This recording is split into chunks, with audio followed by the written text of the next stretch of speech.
Hello travelers. Are you confused about carrying liquid on a flight, domestic or international? Here is a quick guide for you. Whether it is international or domestic flight, remember 100 ml rule.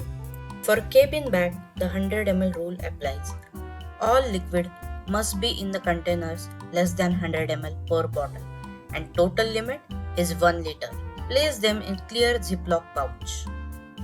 Buy reusable 100 ml container with flight sign on it from nearby stores like D-Mart or Miniso.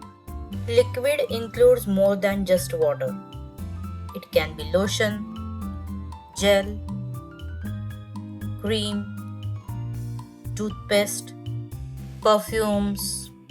Good news, you can carry full size liquid in check in baggage. Avoid flammable items.